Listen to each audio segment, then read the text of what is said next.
Exhibitors Trade Review, March 18, 1922. In the space above the entrance of the Merrill, Milwaukee, Manager Wetstein used a black gauze background on which he mounted cardboard figures with strings so that they danced in a ghostly way whenever the strings were pulled. It made a very effective tie-up with the title of the feature, Paramount's 3 Live Ghosts.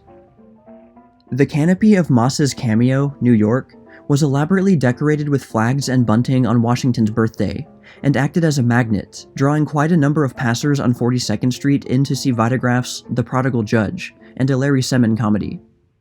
This window arranged by the Vendome, Nashville, for Metro's The Four Horsemen of the Apocalypse, played to SRO. The horses were attached to the edge of a yard-wide record made of beaverboard and placed on a Victrola. It revolved slowly enough for the names to be read, but moved fast enough to attract attention. The largest bath accessories house in Elmira, New York, tied up with the Regent Theater for a cooperative window, and the inescapable relation between the title of Paramount's Saturday Night and the actual act of ablution was emphasized. The display was made up of a 6-sheet, stills, and window cards.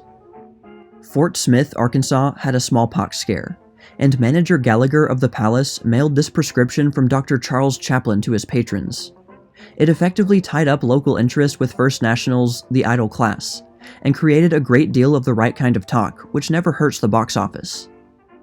Considering the haste with which the majestic Rice Lake, Wisconsin, arranged this display for Fox's Thunderclap, they deserve a great deal of credit as it was produced on a few hours' notice. While not exactly artistic, it served its purpose by attracting attention from passers. Cutouts in beaverboard, coupled with a little elbow grease and paint, transformed the small, ordinary-looking rectangular lobby of the Globe, McKeesport, Pennsylvania, into a very striking display for Fox's A Connecticut Yankee in King Arthur's Court that attracted universal and admiring attention. Will oil and water mix? That question, backed up by 2 large jars, one half full of water and the other half full of oil, formed the basis of the lobby display arranged by Manager Cholt of the Redmen, St. Louis. The answer is to see Paramount's Saturday Night and find out for yourself. The jingling bells of a one-horse sleigh announced to the inhabitants of Lewiston, Pennsylvania, that Fox's A Connecticut Yankee in King Arthur's Court was coming to the Pastime Theater for a 4-day engagement. No doubt the man attired as Sir Boss found it rather chilly with his rolled trousers and exposed garters. Floyd Morrow, manager of the Nelson, Fairmont, West Virginia, says to always build a lobby for one picture so, with but a few changes, it can be used for another picture at a later date. He carried this idea out in the above lobby for Paramount's Saturday Night, which was revamped from his lobby illustrated in the issue of February 18th. Curiosity led many people to open these false doors to see what they concealed.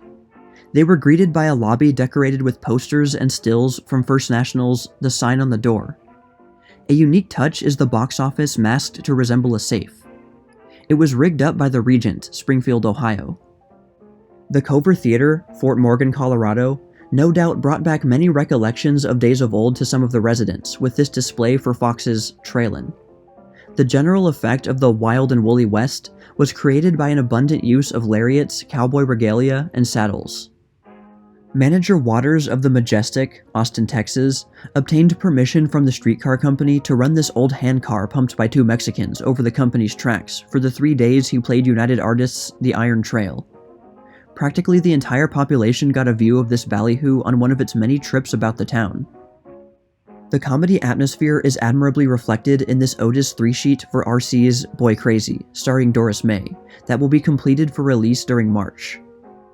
Manager Menches of the Liberty, Akron, Ohio, called attention in lights to the fact that First National's The $10 Raise was based on a story that appeared in the Saturday Evening Post. The Granada, San Francisco, put out an artistic window card frame for Paramount's The Little Minister, which resembles a theater proscenium with 2 pillars supporting the top border.